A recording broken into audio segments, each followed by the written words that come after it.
Good evening, YouTube.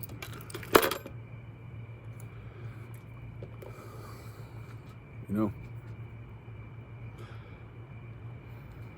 one of the things that I hate, or hate's a strong word, one of the things I dislike about humans in general, are some humans, are the ones that they live in the past. You know, they're always telling you about what they did back in 96 and, you know, and how it was in 93 and 87 and want to tell you how big they were doing it back then and now, you know, it's lackluster, right? You know,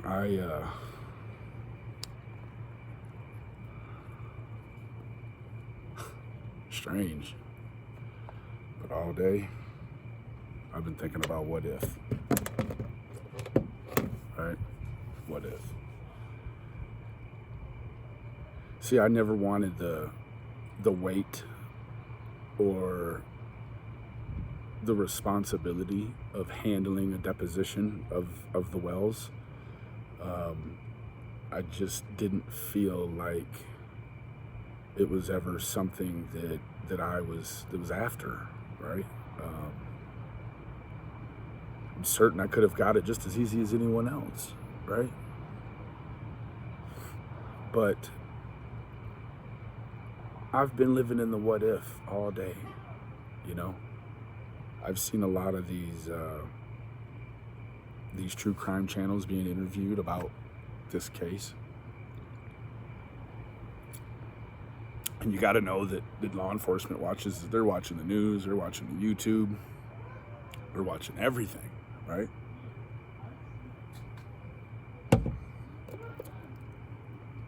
So all day, I've been in the what if. And that what if is, what if Don would have went to Chasing Truth first?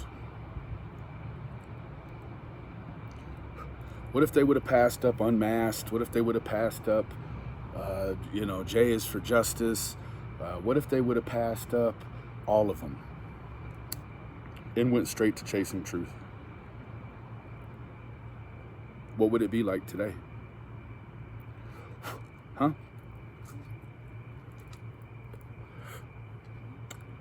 What would it look like today? Because I believe, in my heart of hearts, the terrain that the Wells are currently navigating would look much different if they would have went to Chasing Truth first. So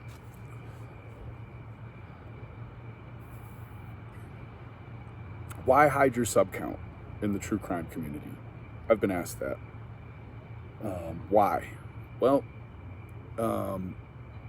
to take away all the moving pieces and the little things that people can look at and push, and, you know, like kids, right? You know, so if you take away the buttons that they can look at and push, you know, I take away my likes and dislikes just because I don't want anyone to come. I mean, the likes and dislikes ratio are astronomical. So it's not as if what I'm trying to do is I'm not trying to have people come over and look at a video that's factual and actual, but it's already got 200 likes on it or 300 likes on it, because that's going to influence someone to make a decision that might not be their own, right? That's why I do it, right? I mean, it's, why is it even pertinent, right? So I say that because I believe that Don probably I think that folks are attracted to the big numbers, right? And of course, when you're salacious in a way, part of being salacious for some creators, not even a remarkable number, but for some creators, they like to keep the sub count visible so that when they approach these victims, do you think Don knew anything about any of these people online before? Of course he didn't. He had no reason to. He had no reason to know who, Chris McDonough is and J is for Justice and Unmasked. He had no reason to know who those people were. And when he comes on, they're in the moment of their tragedy. He doesn't have time to kick tires and shop for the best online outlet. People are attracted to big numbers, right? So, he's approached by creators who sell snake oil, right? Like by reptiles that when they come to you, they shed their skin later on and they look different, right? So Don, Candace, no more. Don't give them any more to look at. Don't give them any more to talk about. If I had a time machine, you'd be the first two people, your family be the first people I put in it, right? Like before myself.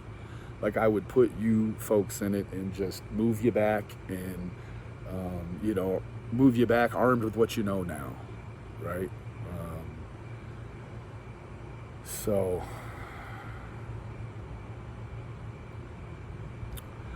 I don't want to say that TBI has allowed Summer to fall victim to the hillbilly,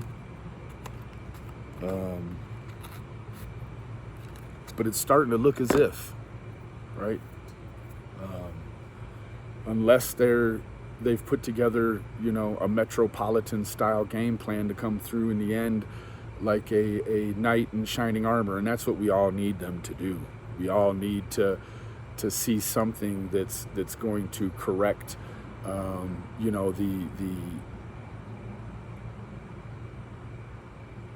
the consistent and contiguous feeling that TBI has squelched this.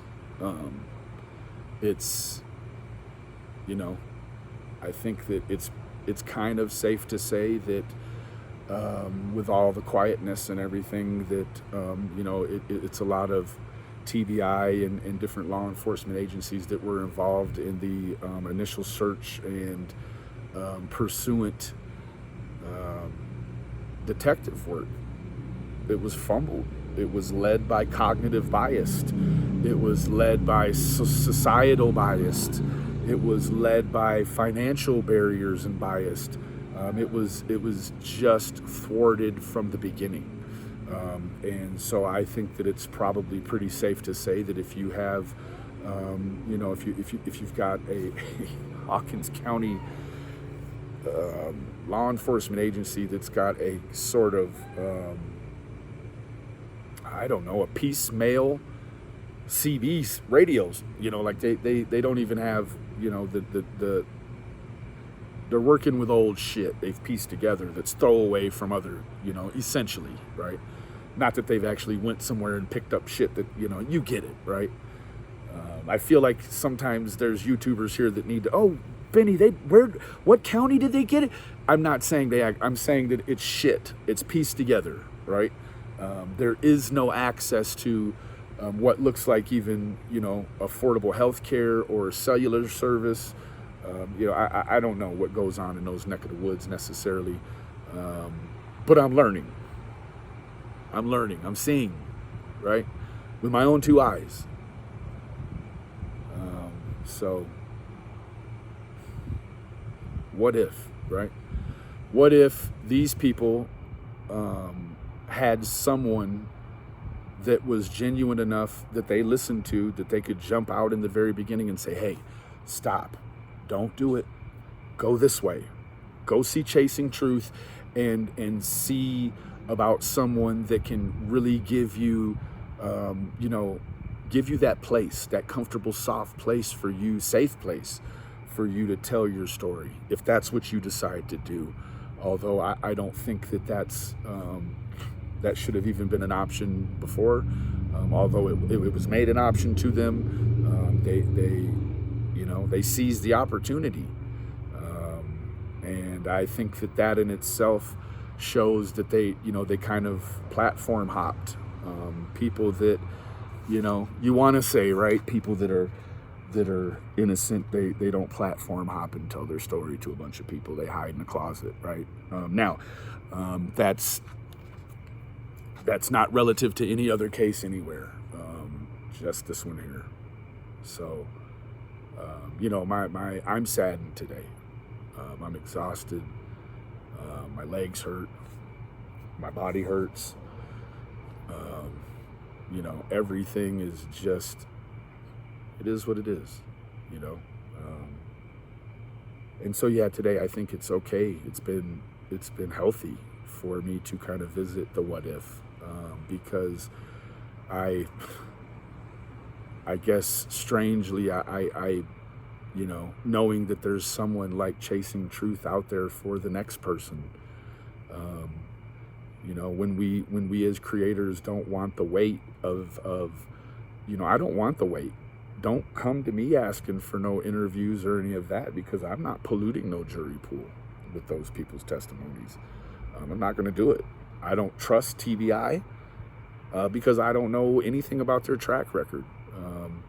It seems like they got an awful lot going on there. They've got, 15 kids on the books there, and it's a dire situation. You know, Tennessee seems to be having a little bit of an issue keeping count of all the kids they got. Now, in regards to the gentleman that is the 6-minute walk away, that's got some stuff going on in promotion of child sex stuff. A lot of people have been emailing me asking me to say something, and I'm just not going to say anything about him, because that part of it isn't for me to talk about, right? I'm not going to make a victim out of this man because he's got a past, okay? So he appears to be a bad guy. You know, I don't know his situation. I don't know if he's currently incarcerated or if he's in the free world. If he's in the free world, then he met someone's standard for rehabilitation, right? Who am I? Who are we, right? Does that mean that we need to keep an eye on him and potentially run a very covert investigation on the guy? Of course. Do I want to believe that TBI is you know, insatiably, excuse me, I'm tired, insatiably interrogated this man? Maybe interrogating him now as we speak, you know? Yeah. But, you know, I'm not here to start making suspects. That's not what my work is. I don't do police work, right? That's not for me to do. Not to say that I haven't ever tried. Of course I have. I know that I can do that sort of work in my own community in real time. But on here, you can't play detective on here. Look at Chris M. He's gonna throw away 40 years of respectable law enforcement, you know, whatever, you know, accolade, you know, for this silly shit on here, right? So you got to pick a side, you know, you got to pick a way, you know, got to make a choice. And, you know, that's not to say that creators that have crossed over into the victim blaming and then come back with a full understanding of, you know, what they've done. Not to say that those people wouldn't be welcome back. I'm not the welcoming party. I don't tell people who can come or stay or go. All I do is tell people, hey, man, you got that fucked up, right? You know, there also comes that point where, you know, you can try to be helpful and give your advice. And if people don't want to take your advice, do you keep giving it? I don't know. You could, but what you must do is keep that advice available for when they do ask for it, right? You know, you offer it. If no one wants, you know, if they don't want to take hold, you don't give up on them because they don't want to do it your way, right? You just, you know, you hang there and you support like a real human being, a good human being should, and you wait. And if they reach out to you for advice at some point, you give it to them, right? You don't become malicious because you didn't get your YouTube click off of this, that, or the third. And then when they come back around, well, you're going to show them, right? That's the attitude out here. And you just can't, you can't do much with it. You know, I know that a lot of these creators don't have real full lives. There just isn't enough time to ride the fence with all the crazy bullshit that, you know, and all the time it takes to think and perpetrate and manifest these things online. Those hours are very unconducive to family life and to, you know, doing the girlfriend thing, doing the kid thing. Like, you can't be no crazy fucking South African conspiratorialist, conspiracist, and have just this awesome, you know, full life with everything that, you know, everyone deserves. Not when you ride the, you know, I mean, who these people are online is who they are in real life, right? Druggies, drunks, liars, thieves, extortionists, racketeers, you know, in real life. And then just plain liars, right? So that's my sermon for the evening, guys. Church. I love all you guys individually. And remember, the absence of evidence is not the evidence of absence. Guys, if you're not subscribed, think about it. I have a membership, 2-tier. But hey, if you love me or hate me, hit the like button. Put it in the algorithm, right? We're not doing harmful shit over here, right? It's shit that needs to be heard, in my opinion. Fuck you, me.